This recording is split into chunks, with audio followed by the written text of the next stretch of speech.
A very warm welcome to you all today. My name is Chris Borg, Policy Manager at NALC, and it's my pleasure to be chairing today's event on decoding the future of artificial intelligence in local governance. First, I'd like to run through a quick few housekeeping announcements, some of which are shown on the slide on the screen. Do use the Q&A function throughout the event to put questions to our speakers and the chat function to interact with your fellow delegates and to share any information or links. If you require any technical support, please do post in the chat and my NALC colleagues will do their best to help. The closed caption features, subtitles can be accessed by all attendees at any time during today's event. For desktop or laptop users, to turn on closed captions, please select Show Captions. The button will be labeled CC. If the button is not visible, please select the three dots at the bottom right corner of the screen. Then please select Captions. After that, you'll be prompted to click Show Captions, so please select this option. If you're using a mobile device or tablet, please scroll across the menu at the bottom of your screen and select Captions. You'll then need to click Show Captions.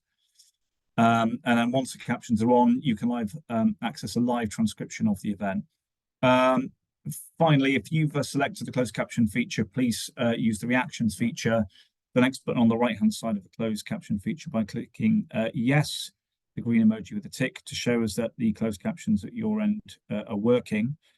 And again, more generally, if you're experiencing any technical difficulties, please contact NALC support via the chat and we'll endeavour to rectify the issue.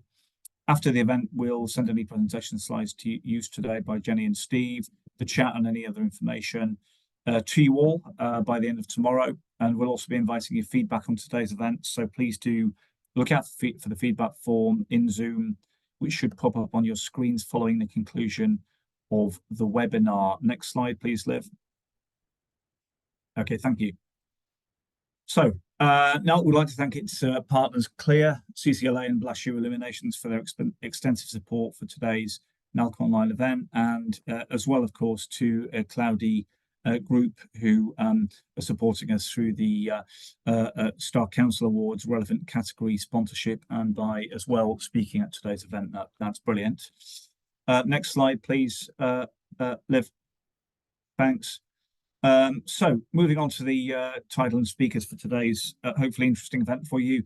Today's event will give us a deep dive into the world of artificial intelligence, AI, and explore the realm of predictive analytics, amongst other things, in local council settings. Just as a brief departure from the script from me, it's obvious that when we started scoping this event out last year, things have moved very, very fast within local government and AI more generally. So today's event, just repeat, is not just about predictive analytics, it's also about generative and regenerative AI and the potential impacts on local government more broadly. So while our initial thoughts about AI might drift towards HAL from 2001: A Space Odyssey, the current focus is on predictive analytics and harnessing historical data to forecast new instances or cases. In the realm of local government, predictive analytics is emerging as a game changer, although its widespread adoption is still in its infancy.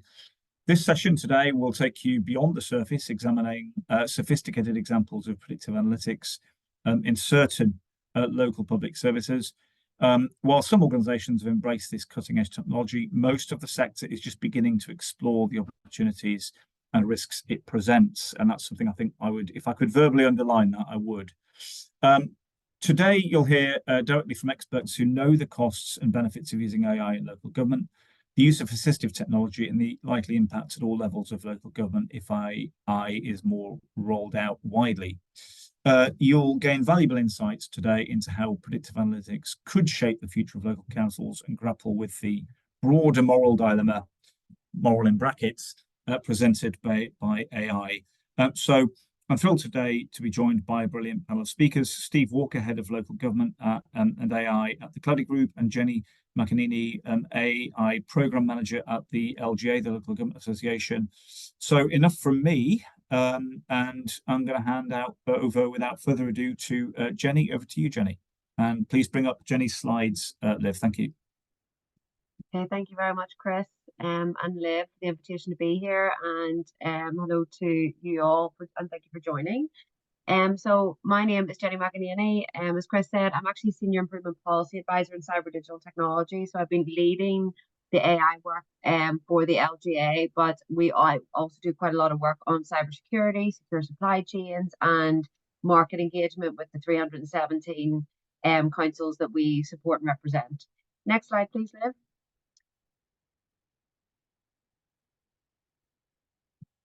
So just to give you a bit of an overview of our team, and I'm just going to put my timer on because AI is something that we can just very easily just run out of time on, given how fascinating it is and how much there is to talk about, which I'm sure we'll get to in the discussion part. And just give you a bit of an overview of our team and what we do to support the 317 councils. So we have general support, and which basically is about the provision of advice, information, and guidance in all aspects of secure digitalization. We have bespoke support, otherwise known as sector-led consultancy, which is tailored support to individual councils to support them on their digital maturity and cyber resilience. We have policy, which I lead, which is essentially around ensuring that local government is shaping national policy priorities on all aspects of secure digitalization, and also that councils are supported to localize national policy as well. We have a series of networks where we bring together local government officers to discuss different aspects of secure digitalization. So today, actually, we have an AI network which has over 400 local government officers, which I shared this morning from 10 to 11:30. So it's a very AI heavy day, and Steve has too.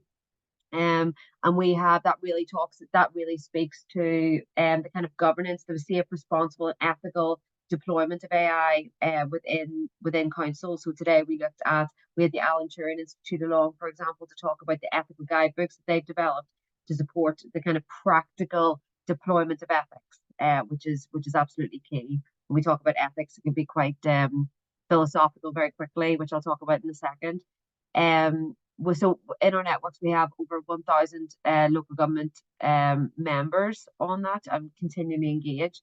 We have an instant support function, which we support councils with non-technical support in the wake of a cyber incident, including supplier incidents. And then we also have a research function, which again, I'm going to talk about in a second, as we did an AI survey. And that's really just to make sure that everything we do across all of the other pillars is completely evidence-based. Next slide, please, Liv. Okay, so you would have to be living under a rock to not have kind of recognize some of these headlines from the last, a year and a half, really. What was particularly, which was a pretty niche topic before kind of the start of last year, has really become a kitchen table conversation, with the likes of ChatGPT being now a kind of household name. I think what we're particularly interested in as well from a policy perspective is how councils are supported by national government decisions to really kind of balance the scale of innovation. Everyone wants to support innovation, foster innovation. This is a really exciting space, but also making sure that it's done as safely as possible. And residents, particularly in communities, have an input into how this is shaping and impacting their local services. Next slide, please, Liz.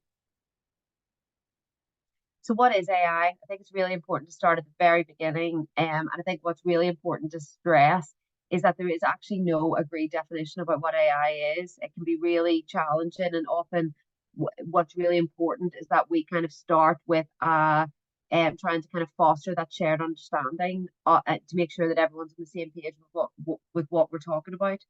There's a government AI strategy which was published, I think back in like 2019, 2020. I can share a link. We have a too long didn't read. Brief and policy documents are very boring. So I have a too long didn't read brief that I can share with Chris to distribute among participants after this session.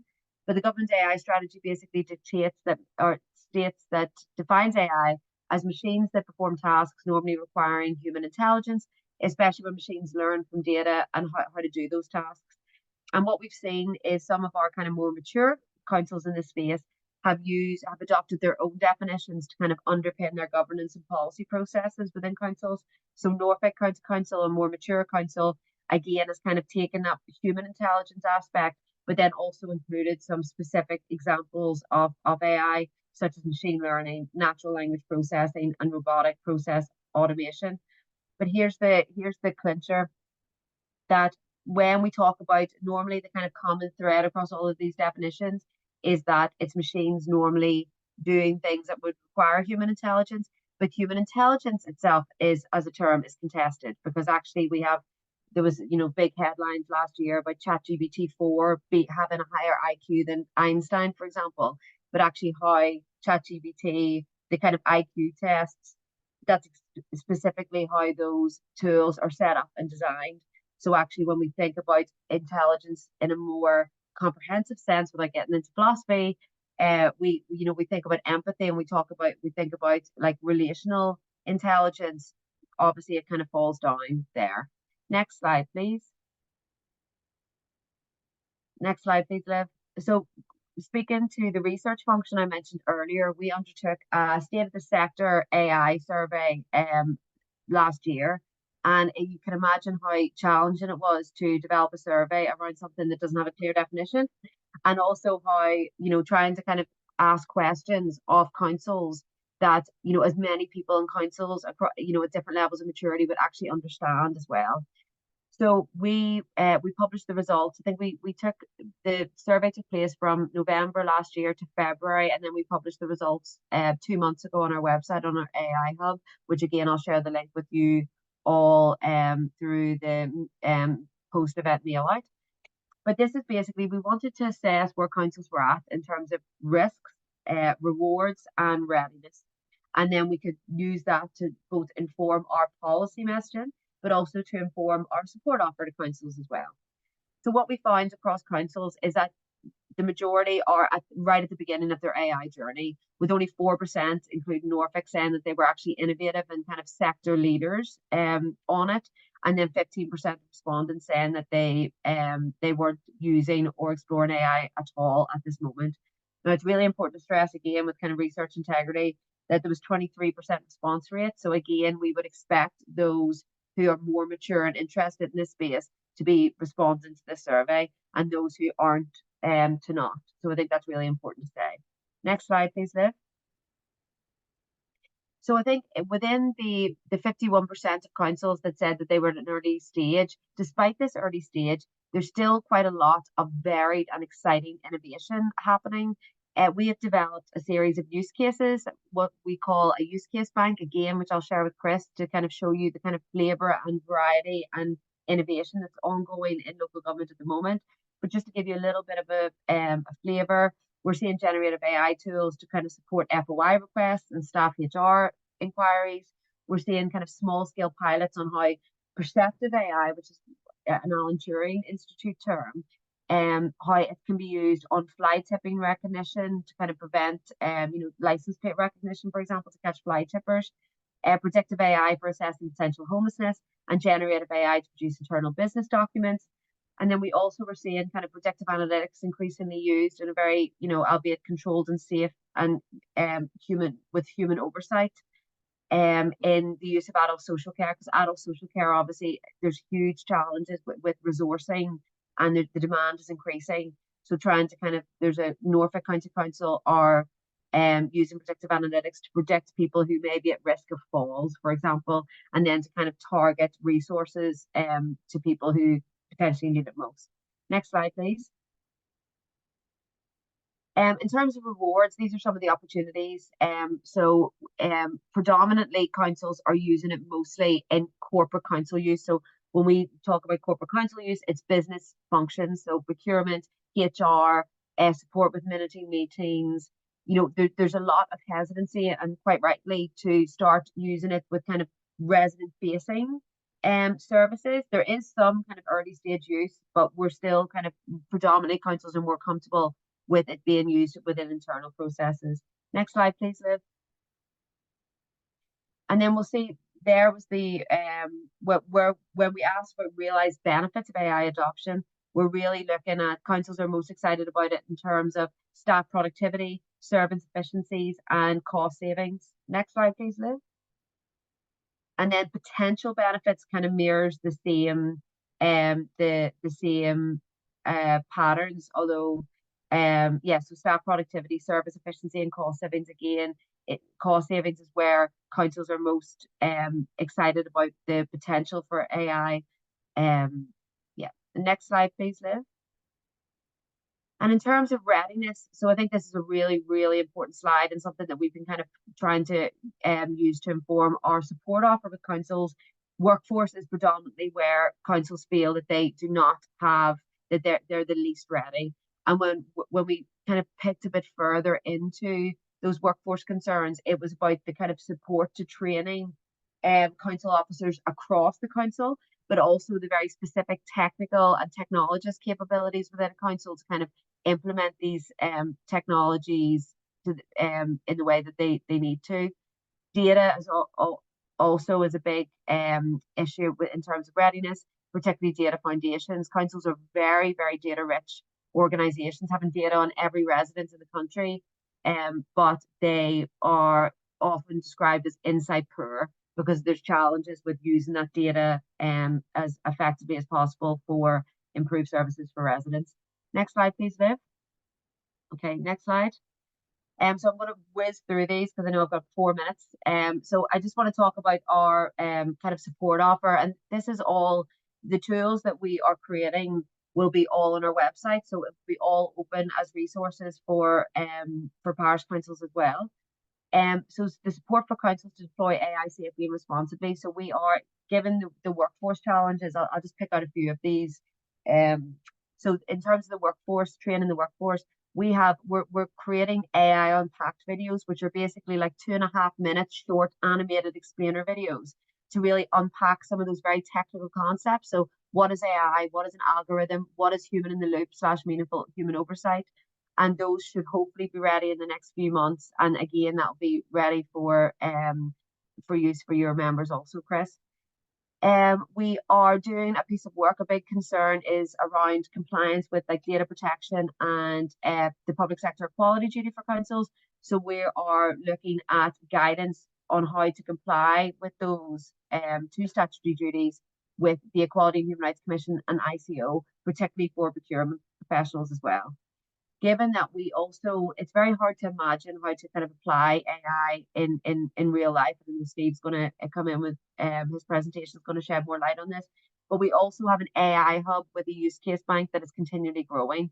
I'll share this with Chris for distribution after this meeting, but you'll be able to really see how different councils are approaching this so far. Next slide, please, Liv.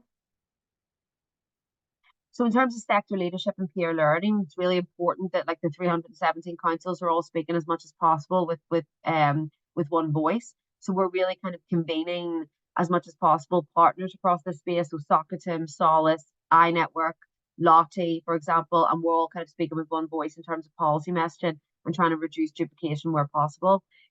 We have an AI network, which now has over 400 members, which meets every 6 weeks, which looks at kind of governance approaches, which I mentioned earlier.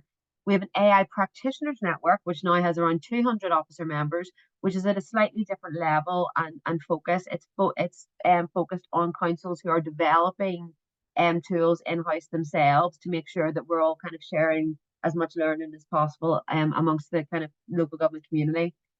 And in terms of how we move this forward, there's a real need to kind of focus more. We have these big rooms where we have these events where people have, it's very active discussion space, but we need to kind of focus more. What we're hearing from our members is we need to focus more on specific areas and create these kind of communities of practice, kicking off maybe a round table.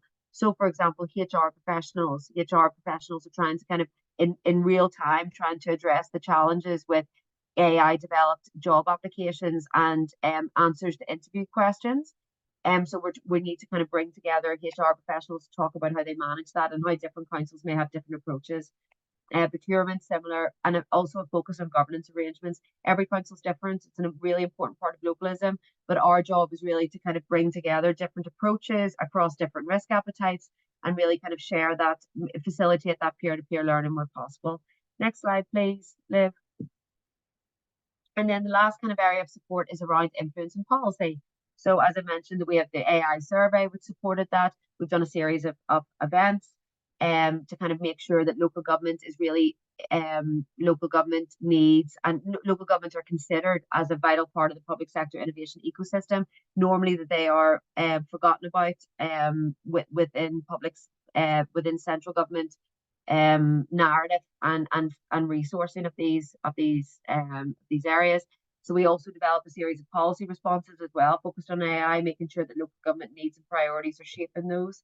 We've undertaken a piece of research to look at risk mapping across synthetic media and deep fakes. You may have heard of deep fakes, where videos are released with different with voices used by, I think Sadiq Khan was a victim of one last year, which can be very, very dangerous. And we want to understand what the risks are specifically for local government, particularly given that we're politically led, but also delivers of local services. I think that's everything for this slide, just conscious of time. Next slide, please, Liv. I'll share these slides afterwards so you can kind of look at this in more detail. One of our big asks of the new government is developing a local government centre for digital technology. There's 317 councils across England. There's a real need to protect localism, but also make sure that we're set up to share as much learning as possible, and to also support councils to collectively negotiate with kind of big suppliers, for example. And also so we can bring together cohorts to kind of really explore the use of these innovative emerging technologies through a digital innovation lab, for example. So that's something that we're kind of lobbying hard on at the moment with DCIT and MHCLG. Next slide, please. And then this is just, I think, the last kind of slide around what our key messages are, just to kind of put this in context. So local government is a vital part of the broader public sector innovation ecosystem. So it's crucial that local government needs are factored within that. There's also a digital divide within the sector. Emerging technology can often perpetuate that digital divide. So it's really crucial, again, through something like the centre that we're calling for, that resources go to where it's needed the most, and not just to councils who are more mature in the space. There needs to be specific support for local government innovation. So they need to be de-risked innovation. So to develop a cohort approach with councils, and also for that funding to support innovation within local government as well. There's a big piece we're doing on procurement assurance and open markets. There's a real challenge that we are sleepwalking into another context where there's utter market dominance. So Copilot, for example, Microsoft 365 Copilot is being used across, I think, about 120 councils at the moment. What does that mean 3 years down the line for Microsoft costings, for example, and concerns around data sovereignty, etc.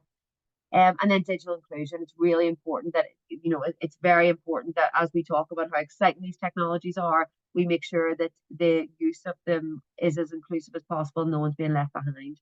Next slide, please, Liv. I think that's everything. Perfect. Sorry, 3 minutes over, Chris.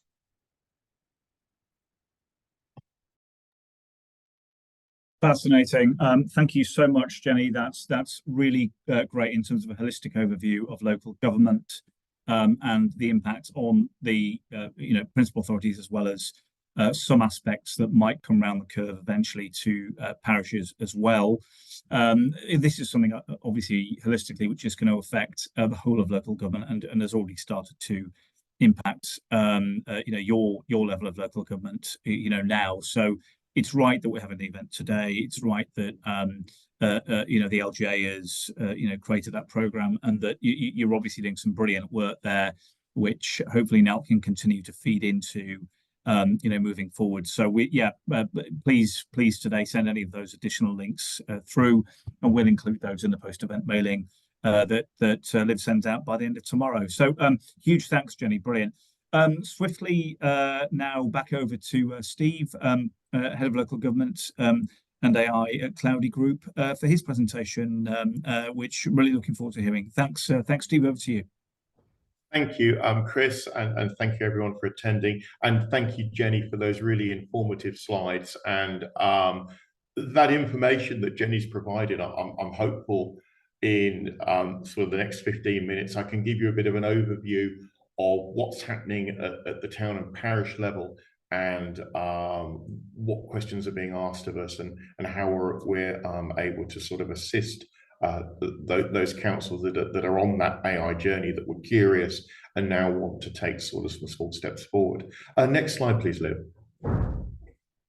So, a very brief introduction. Artificial intelligence, it is machines that are able to look at a lot of data, large data models, large data sets. It's artificial intelligence. And again, it's very, very well documented, and it's a phrase that we've heard now. Words is GPT. So again, this is something when OpenAI released ChatGPT onto the world, there were people outside of the technical realm of working with artificial intelligence that knew what generative pre-trained transformers were. Effectively, this is one of the tools that OpenAI uses, and Copilot to some extent, in producing its natural interactions it has with you. And what are the benefits from this? It can work with routine tasks, draft emails, generate reports, summarize documents. And in Jenny's slides previous to me, a lot of councils are using this, larger councils are using generative AI internally on their documents, and that's where it's really, really good. And beyond routine tasks, GPTs can look at large data. You may have a town or a questionnaire that you sent out, and you've been capturing information very similar to what we saw previously. You can use tools like ChatGPT and Copilot to analyze those results, put them into tables, provide some analysis over any comments that people have made. It's very, very quick at doing that. So there's a quick benefit there in one of those processes that is normally quite a heavy manual task. AI can assist with that. The next slide, please, Liv. So we hear a lot about generative and regenerative, and in the previous slides, we see that it's mentioned. Generative effectively creates something that's new. In the example here, DALL-E creates images. For those of you that are familiar with Canva, again, that's another use of generative AI. So when ChatGPT creates you a new document from the scratch, that's generative. It's making it. Regenerative is effectively the refinement of information that you've given it. So again, Siri and Alexa use regenerative AI skills to get better at responding to you, get better at understanding what you're doing. In the sector we're in, modern email antivirus, anti-spam filter technology uses AI to learn what those types of email, what those types of messages and web content look like. So they use that to improve their effectiveness over time. And this is, to us, it's a really, really useful feature to have. You're not having to constantly go in and adjust those manually. You don't adjust Siri, you don't adjust Alexa. It learns and it grows. And again, this functionality enhances how they operate. I always liken it, if you're teaching a child to ride a bike, the more time you spend interacting with them, with the bike and teaching them, the better they get at it. That's very similar to how AI learns. So tools like Siri and Alexa use your interactions to gain experience of what you're looking for in their answers to you and how you'd like that presented. Next slide, please, Liv. So how can it help you at your council? And Jenny touched on this with some of the charted information that councils are using a lot of this internally. So information retrieval. AI is really good at looking at large data sets and summarizing that information, producing some really, really quick reports. If I asked a group of councils, can you tell me what spending you've made between, say, £3,000 and £5,000 over the last 5 years on a particular service? That information may be in data they have, but it's accessing it and putting it together in something useful. It takes manual time, whereas AI can produce that output in a very clean way. And you could manipulate that output. Could you capitalize it? Could you show me if there's any increasing costs? Where is it year on year? Which aspects are we spending more on? It can do that very, very quickly. Same with drafting documents. It can generate a draft email, a draft memo, draft meeting minutes. There are generative AI tools now that will take the transcript of a meeting and produce some very, very decent minutes from that, including identifying all the speakers, flagging the times, the subjects, any actions raised, which again is really, really useful and is a manual task that you could hand some of that hard work off to AI. The same with official documents. You know, you may want a new policy on something, or you may want to enhance an existing policy with current best practices from the LGA. They may, or now may have produced some updated information. You can use regenerative and generative AI between those two tool sets to enhance your existing policy documents using AI. Automated responses, again, I've got a couple of slides further on that shows you how AI can quickly respond to messages. So a little bit of email or maybe WhatsApp message triaging. Research Assistant, again, you know, it's really, really good at looking over documents that you've got, regulations, policies and frameworks, and using that information to provide summary documents that you can then use yourselves. Meeting prep, again, it can assist with agendas, it can build presentations. So if you've received an agenda pack and you want to present that to a larger audience like today, you can use AI to build that presentation. Copilot is very adept at making PowerPoint presentations from plain documents. Analysis, again, you know, as I mentioned earlier, you put a survey out, you can utilize AI Copilot to build a survey, or ChatGPT to build the survey questions based on best practice and real world examples. You can then use it to analyze that information and that feedback and use that to produce reports and provide a bit of a steer on those questions that you've asked. Again, policy drafting, training and upskilling. It was mentioned earlier on by Jenny about training. You can use tools like Copilot and GPT to write training materials on topics about them that you wish to learn. If you've been looking at Copilot and look at the Microsoft Learning Hub, you'll notice a lot of the training guides have been produced by Copilot directly now. So again, that's really, really exciting. And again, language translation. ChatGPT is getting very, very good at interpreting different languages. So you may wish to interact with someone who may not have your written language as their number one. You can use tools like ChatGPT to effectively communicate with them. Next slide, please, Liv. Hallucination. So we've all heard about this. These are really, really interesting. AI can get things wrong, and both Copilot and ChatGPT caveat their information that occasionally they may make mistakes. So they're called hallucinations in the land of AI. And again, it's cross-checking that information and the plausibility and the consistency. If you continually ask it the same question and you get completely different results each time, that's where it's hallucinating. It's not quite sure what you are asking, or the information that it has in its knowledge that it's been trained with isn't providing you with consistent results. And again, it will come back with a very detailed answer, especially if you've asked it something very bland, very, very sort of a vanilla question without any real depth in it. It comes back with an exceptionally detailed answer. That is probably a hallucination. So again, watch out for these when you are interacting with AI, ChatGPT and Copilot. Next slide, please, Liv. Again, following up from that, spotting incorrect answers. Yeah, again, fact check what it's telling you. A common knowledge check. You know, some things that we will obviously know that will be wrong from what it presents in its answer. And again, this is the knowledge it's used to construct that answer is probably incorrect or inconsistent.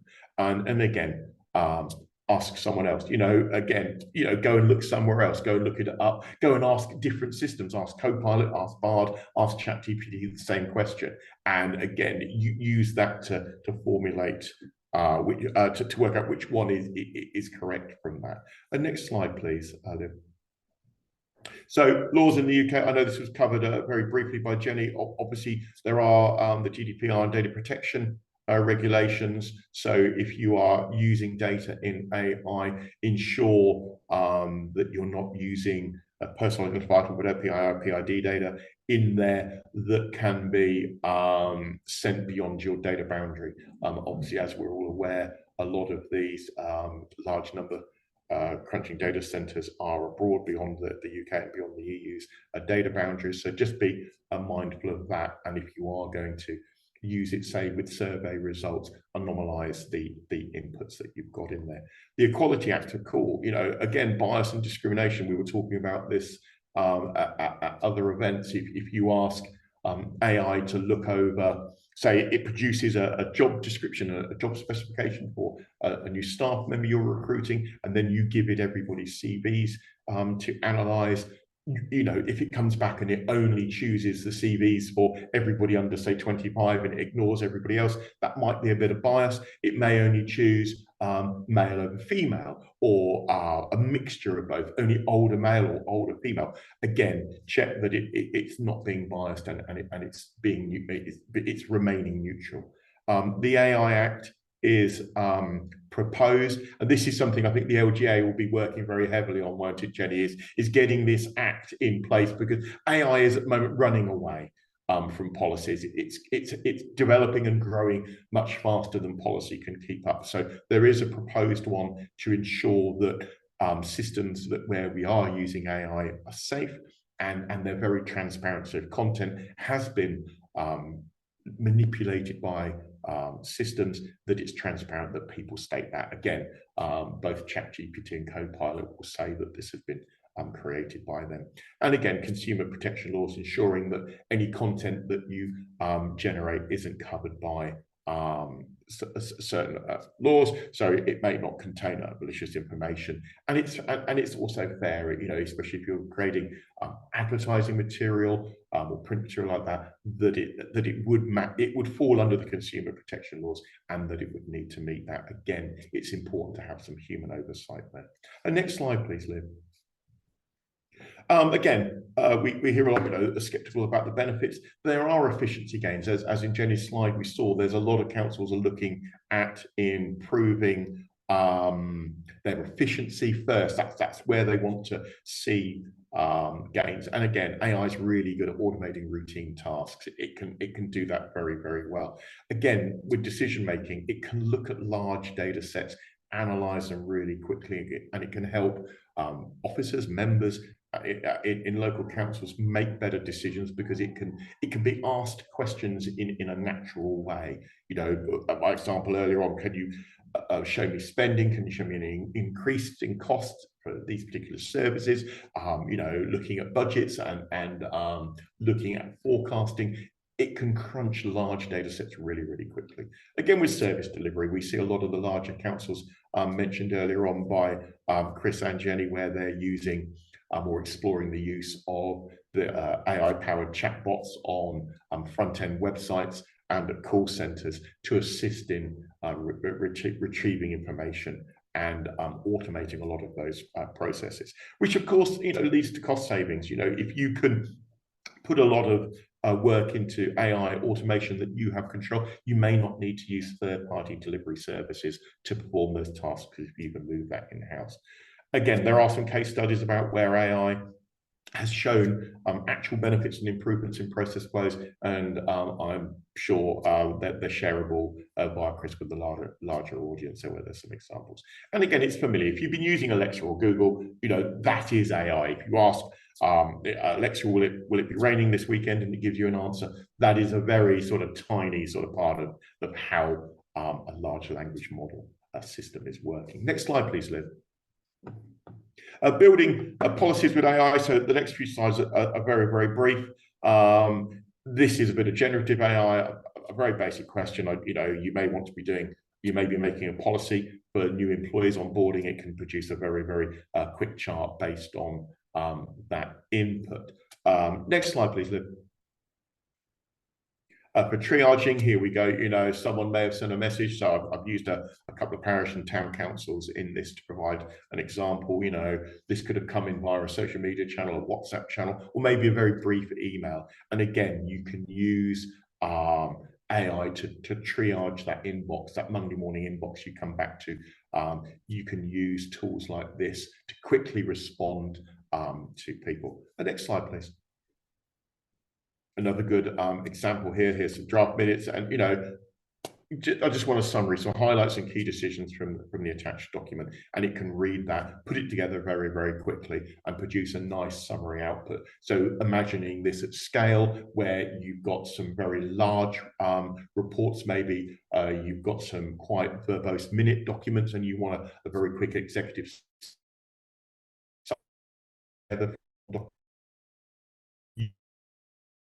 use tools like ChatGPT and Copilot to produce a very, very quick summary, which may be for execs to read rather than delving into all of the documentation. The next slide, please, Lynn. Again, responding quicker. You know, you make it a very quick message from someone, they may want to know something, and you can come back very, very quickly again. These can be web-based. A lot of councils are moving to using AI-powered bots now to answer basic questions. It can look up things like when is my waste collection date? You know, when do I need to put my garden waste bin out? A lot of that now is moving into the realms where these bots are assisting and taking it away from a person who doesn't necessarily then need to manually respond. And next slide, please. And again, manual tasks. So this is very relevant to Chris and the wider team at Now. So this is taking the current new model financial regulations that came out very, very shortly, and the council's existing financial regulations, and asking GPT to put together a document listing the key updates and changes, highlighting any areas that need to be adjusted in the original document based on the new model regulations, and then providing you with that new output document. Again, this from a manual task, this might take someone, 1-2 people, quite a while to do, but doing it with tools like ChatGPT or Copilot, it's quite a quick process. And again, you've only got to then go through and look at the output that it's produced. Next slide, please. These are where I am at a cloud group. We're producing some very focused bots for the sector. So one looks at just meetings to retrieve information and provide summaries. The governance one uses some examples we've seen for email triage and some task automation. And Companion is designed to be a very easy reference bot where you can ask it general questions about governance, best practice, anything from neighbourhood planning to section 1 through 7 or SIL questions. It's very, very good at looking that information up and coming back to you using sources such as Gov, Now, the SLCC, and other references. The next slide, please, Lou. Just a little bit of fun. Doing some work here within ChatGPT, and a little bit of an update to a profile picture. We were asked about this. The council wanted some council cartoon caricatures of its members for some marketing material. And again, it's something that AI is very, very good at doing very quickly. Next slide, please.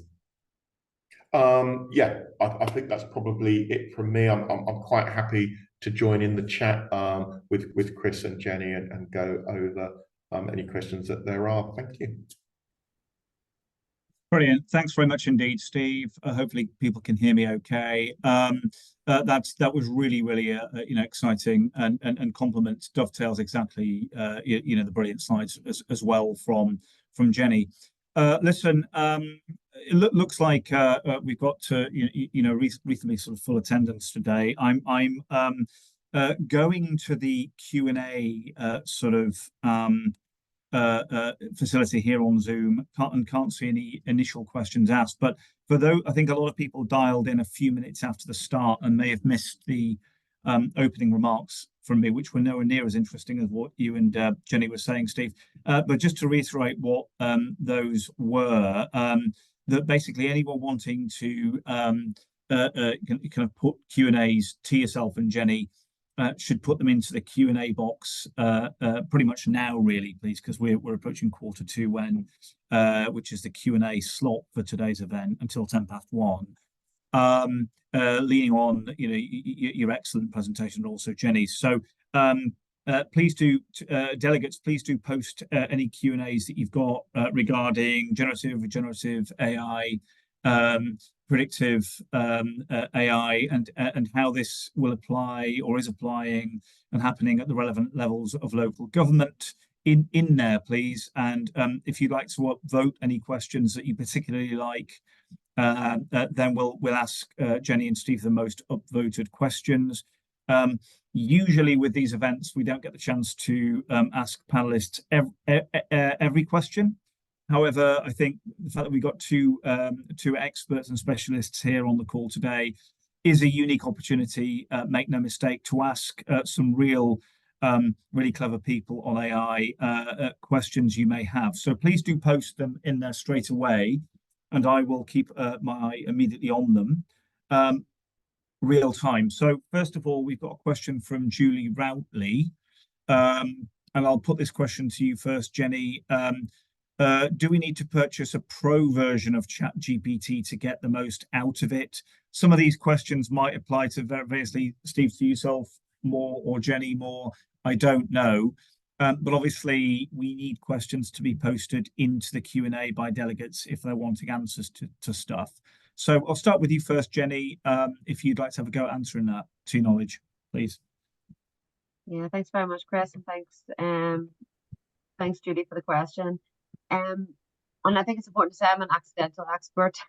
We've been really, I think my my expertise comes from really listening and engaging with our member councils, and then trying to kind of consolidate those into key messages. From our experience with the LGA use of ChatGPT and also Google Gemini, we have purchased as a team, we have purchased, because our organization allows us. There's some member councils that have banned the likes of ChatGPT and other large language models that are widely available from their networks completely, or don't allow their use unless it's a DPIA, for example, data protection impact assessment has been completed. The LGA has adopted a stance to allow teams to explore the use of it as long as it's done safely. So we will always say that do not put anything into ChatGPT or other large language models that you wouldn't want to publish on the internet, for example. But what we would find is, so for this functionality that we needed it for, so what we wanted to do was to, if we wanted to put in transcripts of meetings, and then to understand what the themes were from all of those meetings, which actually large language models are really good for. And actually the free version, there was a limit to how much we could input into the platform, and the paid model there wasn't.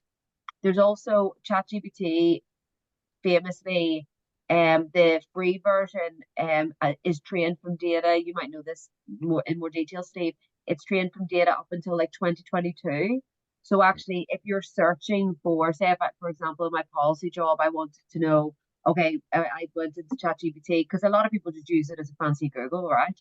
So you can, put into ChatGPT, what's the new government's approach to AI regulation, for example, what was in Labour's manifesto.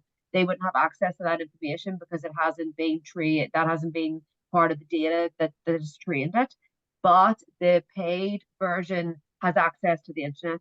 So actually there's kind of real-time searching and scraping the internet. So I think that those, for me, in terms of functionality, are the two main benefits of going for a free version. I will say, actually, there are some councils, there's another version of ChatGPT called ChatGPT Enterprise, and actually some councils are using it.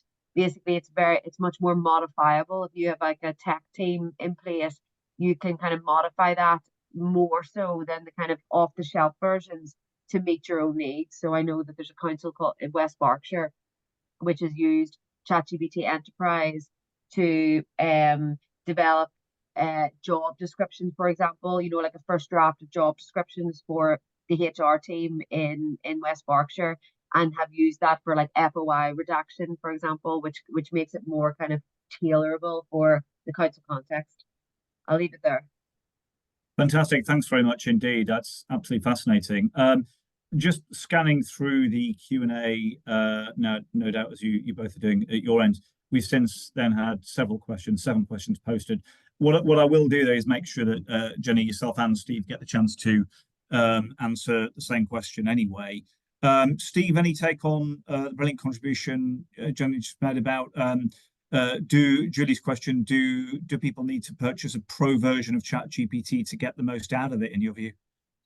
I absolutely agree with what Jenny said. There are some usage benefits to having the paid version over the free version. You get slightly faster access to its feature set. So at busy times, you're queue jumping with the paid for version. And one of the most, I think one of the most important parts of the paid version, your data isn't automatically used in training the model. The free ones, your data is used in training, whereas the paid for versions, and that applies to both ChatGPT and Copilot, you've opted out automatically of using your information for training, and you have to opt back into that. And as Jenny said, I think one of the most powerful features of the paid for one is its web capabilities, where it's able to go and recheck its knowledge with current information. So if it uses its knowledge to answer a question and you're not 100% sure that that is up to date, you can get it to go and reference some websites, some known sources, and it will come back and cite those as well in its answer. That's fantastic. Thanks very much indeed, Steve, for that. Looking down for any voted questions, I think the danger is otherwise I'll just kind of like verbatim sort of read them out. Some of them are more statements than questions. Please try to post, thanks for the questions posted, but please try to post questions, not statements. I think the one from an anonymous attendee praising the LJ links, it would be useful to have a resources list. Well, you've already posted 3 or 4 links into the chat, Jenny, which I've been copying and pasting into the post-event mailing. As the event's progressing, people will receive that by the end of tomorrow. The anonymous attendee is experimenting with Claude AI and found it useful. Canva AI is a work in progress.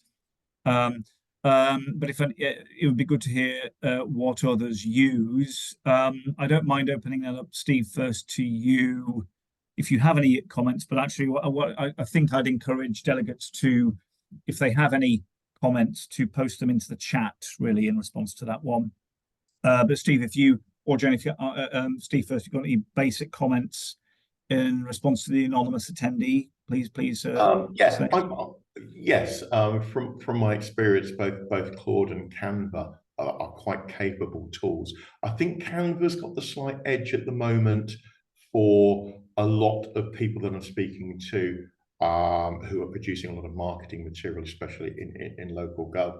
And I know several marketeers are now providing Canva templates that councils can use to produce their own output in. So Claude, yeah, absolutely fine. And as the anonymous attendee says, yeah, they're experimenting with it and they found it useful. Yeah, that's what I'm hearing and seeing. But at the moment, I think it's leaning slightly towards Canva, maybe in ease of use, or it just provides enough tools that people are happy with what it's doing based on that. Understood, thanks. And Jenny, have either of these 2 bits of software cropped up in your network discussions, or is it more the policy side you're focused on? Yeah, no, we engage quite a lot on the actual delivery. So for example, although my job is policy, we're also policy improvement. So we also lead the work on improvement. We just as an organization are supplier agnostic, so I wouldn't want to kind of recommend tools. But that's where our use case bank comes in, and I think it lends itself, not to jump ahead, Chair, but to Robert's question about about the different models that are out there. Like, we want to really show as much variety as possible across different kind of supplier council relationships and partnerships, and to show as much diversity beyond Copilot and GPT. Really generative AI has got the most attention because actually that's the one that's kind of accessible on all of our kind of devices. And that's the one that kind of councils needed to really respond to as quickly as possible. But there's tons of other types of AI out there that are just as exciting. And yeah, if you just keep checking on our use case bank, it's a work in progress.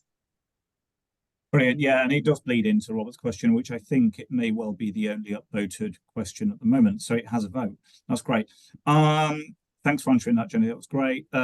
Steve, any views on, is there any information for councils describing the benefits of other models apart from Copilot and ChatGPT, as Jenny has just mentioned? I think Jenny's answer was perfect. It's a very much watch this space at the moment. I think Copilot and ChatGPT are very familiar and they're very easy to access, but there are a large number of large language models. And again, it is very much watch this space as they start to emerge. And again, if you do find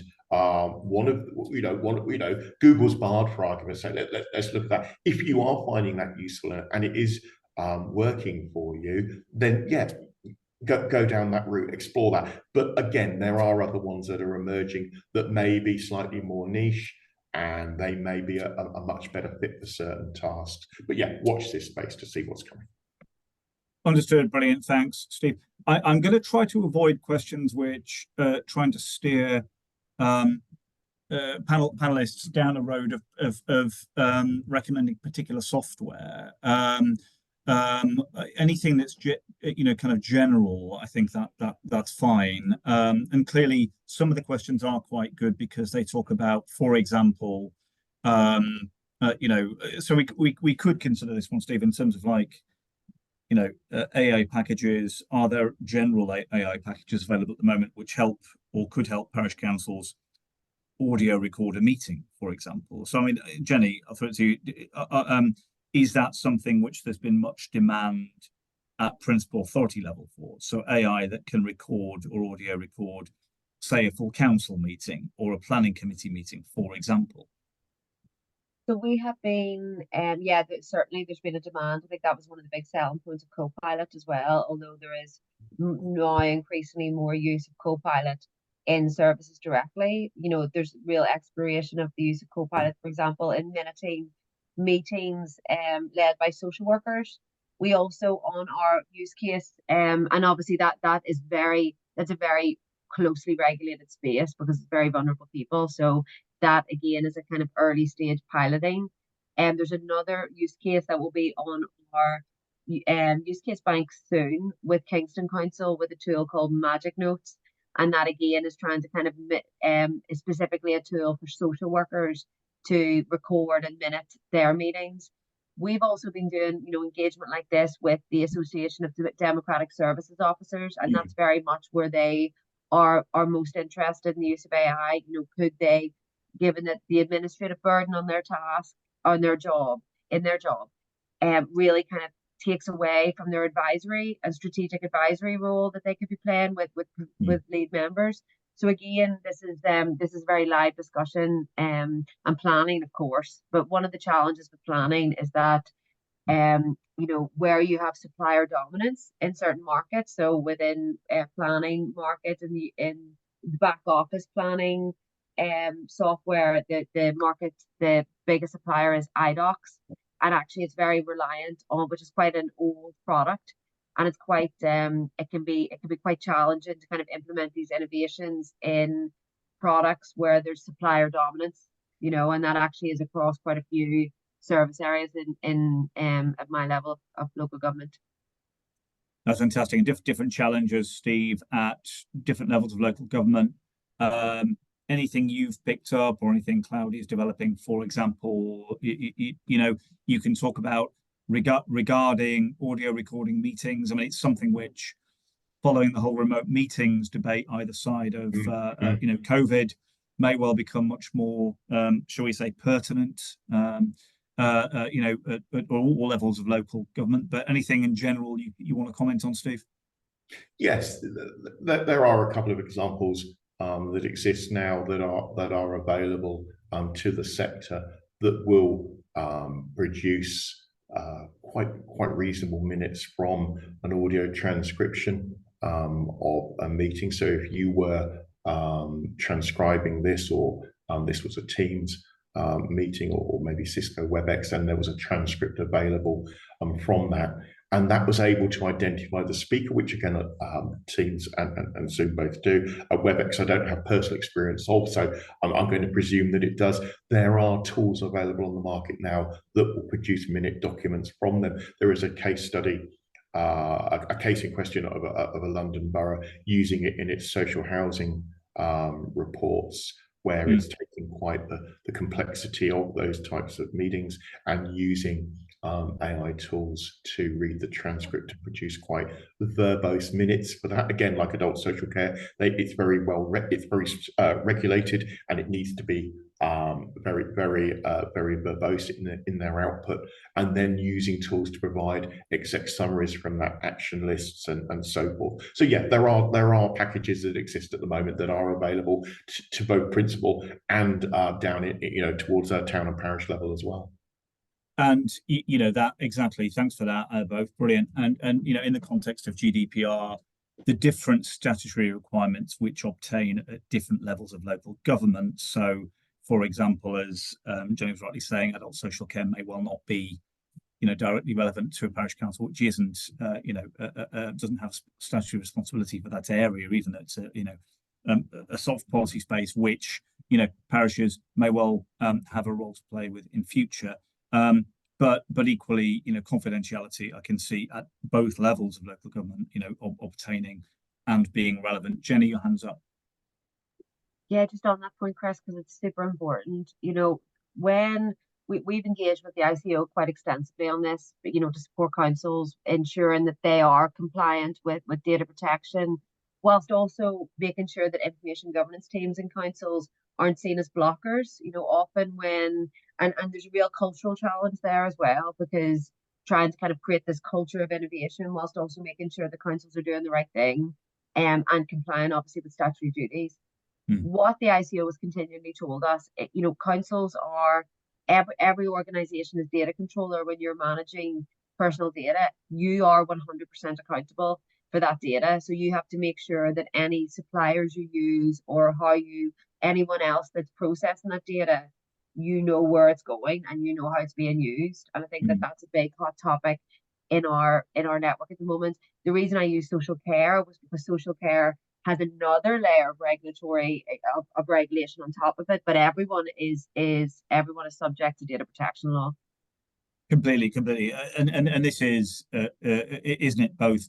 I think something which presumably is why the introduction of this across local government AI has to be done in quite a careful, stepped way to make sure that as different tools are introduced, great though that is, it's done in a compliant sort of way. You mentioned MFRs, model financial regulations, Steve, being an example. The capacity of some of the stuff you've shown me recently is absolutely fantastic, and presumably similar application of some of that stuff at principal authority level, Jenny, but equally has to be kind of compliant, and then can presumably over time be updated to make it compliant with other stuff that then comes out from especially the new government just elected. We have got 8 minutes left of Q&A. So there's another question from Julie, who's rapidly becoming a Q&A kind of champion here for us today. Thanks for that, Julie. Who asks an open question. Is there any further training, for example, how to use it, i.e. In brackets, AI, to respond to emails? So Steve, some of the stuff you've shown me recently and has been raised kind of like today in terms of issues, the kinds of things which AI might be helpful for in terms of back office. Is there any training you're aware of, or that Cloudy eventually will deliver, or that is generally available in the sector on AI and the potential implications for it of responding to things like emails or more front desk stuff, or is it too early for that? That is a really, really good question, and thank you for that, Julie. I believe, yeah, there are training is beginning to become available on what we are currently seeing, and it is more question led. There's a lot of people asking questions, and the training is focused on answering them. So that's a perfect example there. I think how to use AI to respond to emails. So yes, that would be the focus of one of the topics on a training session, and there are several sources for that information. There are some, and I think Jenny mentioned on your AI Hub, there's some very short video sections on doing certain specific tasks. They are becoming available on some of the web-based training platforms where there are very short snippets on using both Copilot and GPT to do certain common tasks where it's almost what's been upvoted, what do we actually want to do with it? Where is there, and as we were talking earlier, where there is a direct benefit to me or my council at any level, that training is being provided, like I say, by web-based training solutions and by trainers. But it's very much at the moment train the trainers, looking for digital champions in local government and providing them with the necessary skills to impart that to a sort of a wider audience. That's what we're seeing currently. But again, that situation may well change very, very shortly. Brilliant, thanks, Steve. And Jenny, anything you're seeing that's being developed generally along the kind of front office type stuff? I mean, of course, since 2010, we've seen 25% retrenchment of funding from central government to principal authorities primarily. There is no current cap, as you know, Steve, being a parish councillor, on parish councils. We're not quite sure what's going to happen to council tax, referendum principles, for example, with the new government. But yeah, so the need to find efficiencies, presumably at principal authority level, is going to be increasingly urgent and current, unless things rapidly change. And it is finding efficiencies at local principal authority front office kind of location. Is that something which we're seeing training available for, being developed primarily, or is it still too early, Jenny? Excuse me. It's a real hot topic. If you remember back to my slide on workforce and readiness around, basically workforce was the biggest challenge or biggest area of unreadiness from council. So training is definitely, and high quality training. There's a lot of fluff out there, to be honest, and I think bad information is worse than no information. I think in this space, there are some suppliers. It depends. I think your question, Judy, was quite granular in terms of like for specific processes. There are where you get if you go with a certain supplier, there will be specific supplier training likely available. And I know Microsoft has a whole kind of suite of support for people who choose to sign up with Copilot, for example. What we are doing is trying to we don't want to duplicate. So where possible, again, kind of going back to my key policy message about local government needs and priorities need to be shaping central government thinking. That includes training offers. And actually local government isn't always kind of included or thought about at the earliest possible point when training is being rolled out. And we're certainly trying to leverage as much support and training opportunities as possible for councils. And I suppose that with your specific question, Chris, about front office, I think that councils, particularly that are more mature, that are looking at kind of piloting Copilot, for example, in adult social care, there's a real need to kind of like escalate the training of frontline workers. And actually, when I talk about digital inclusion, we often talk about it in terms of it from the LGA's perspective, in terms of community digital inclusion, but there's also digitally excluded members of staff. And I think it's really important that is addressed as well through a council's kind of AI strategy and capacity. But as you mentioned, Chris, resourcing is obviously a massive challenge, and AI, I think, is still at an early stage and might be seen as like a sexy cherry at this point, as opposed to kind of like increasingly it's becoming more embedded within processes. But I think we're trying to. Yeah, we just need to work out a way, again, hopefully through the local government centre of our advocacy pays off, to kind of really channel those resources where they're needed. Yeah, completely. I think, it's fair to say, isn't it, both, that basically at whatever stage and whatever type of AI is rolled out, cascaded across local government more generally, training is going to be absolutely crucial to councillors, clerks of parish councils, chief execs as well of principal authorities and council staff. That's going to be absolutely critical, isn't it? Both on the regulatory kind of aspects of it and also the use and data aspects of it. That seems to be what you're both saying. Listen, there were other questions I think we could have sought to answer. I think we are starting to run out of time, largely because look, a couple of final now holding slides that we need to get through in the final 6 minutes. But thank you hugely both for that, and to delegates who posted questions. That's some really incisive questions. It's clearly very discursive. Stuff is starting to happen. NALC will work with partners to cascade information out to county associations and to 10,000 local councils across England, working very closely with Cloudy IT, the LGA, and others to do that. It's early days, and that's what we're hearing, I think, today. So, huge thanks again to both of our speakers for highlighting that in their brilliant presentations. Now, I'll keep the slightly less interesting bits, brief from me. There was one last sort of window for the speakers to input on, and that was if either of you sort of had one tip that you could give to kind of delegates today who primarily are from local, i.e. parish and town councils, one sort of takeaway tip that their local councils can start doing straight away to prepare the inevitable impact of AI on their service delivery in future. What would that, do you think, be? If we start with you, Steve, one sort of general takeaway that you would advise them at this stage? From me, it would be getting your data into a good shape.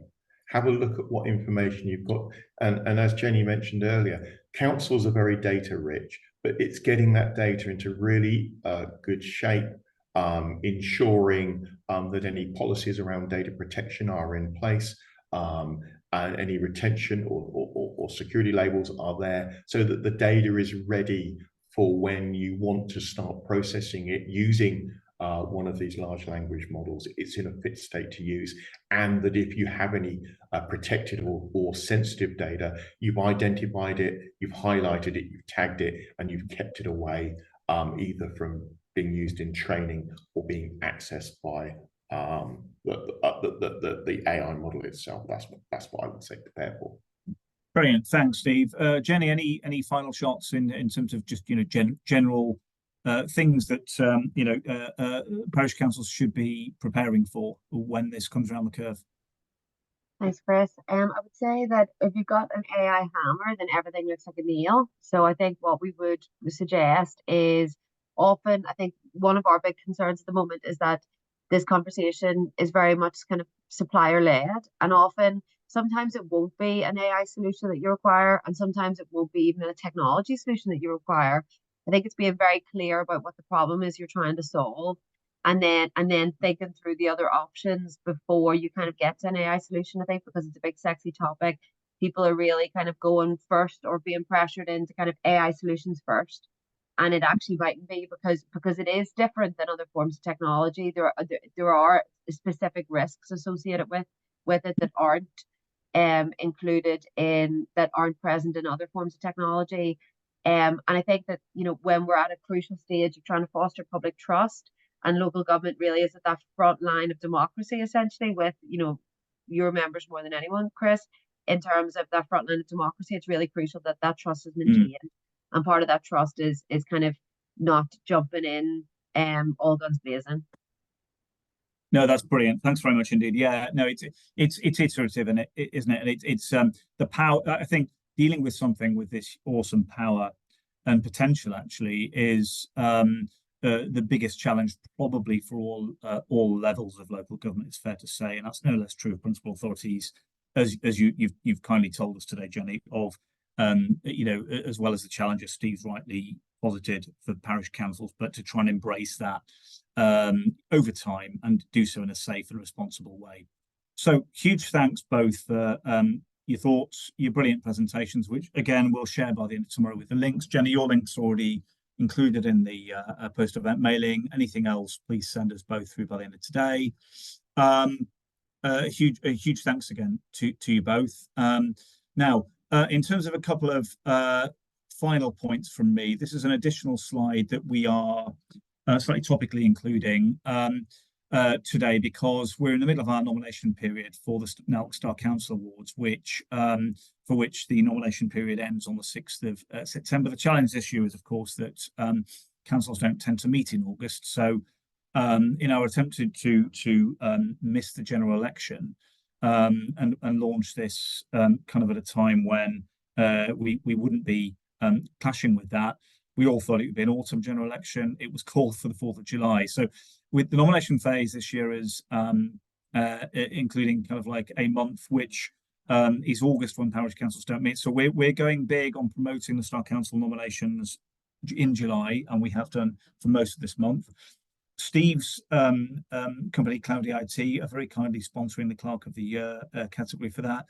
Really, all this slide is really to do is to encourage your councils, if you're coming from a parish council today, to nominate for any of the relevant categories. Have a look at the link on our website, which has all the details regarding sponsors, regarding what's required for a fairly straightforward nomination form. It's brief to complete. And the relevant categories are Councillor of the Year, Council of the Year, Young Councillor of the Year, I mentioned Clerk of the Year,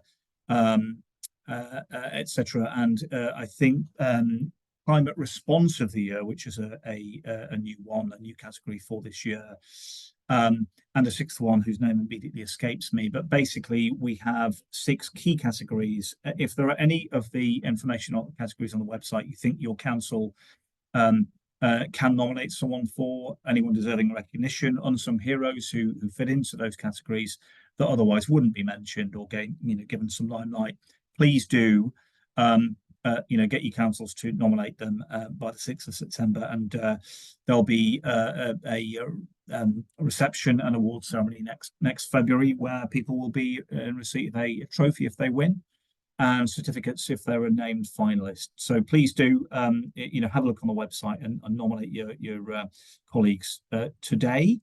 Next slide, please, Liv. And then just to finish, really, these are our next suite of upcoming online events. We don't have an online event in August because, as we just said, councils don't meet in August.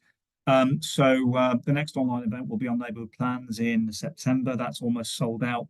And then there are a range of other online events every month between October and the end of the financial year. Please do have a look on the link on the bottom of that slide and book on. And just a couple of final points from me. Again, have a look out for the post-event mailing for the resources for today's online event. Huge thanks to CCLA, BHIB, Blast Year Illuminations for being our main corporate sponsors. Again, to Cloudy IT for their huge input to today's event, making it a success, along with Jenny from the LGA, and being a category sponsor this year for Star Council Awards. Don't forget to check out, as I've mentioned, those online events for the remainder of the financial year. And crucially, when the event has actually finished, you will see a pop-up feedback form within Zoom. Please do complete that. It's critical for us to help shape our future suite of online events. So please do. It'll only take a minute or two to do that. Please do complete that today. Sorry, we've overrun by 2 minutes. That's entirely my fault. Thanks for joining again, and goodbye all.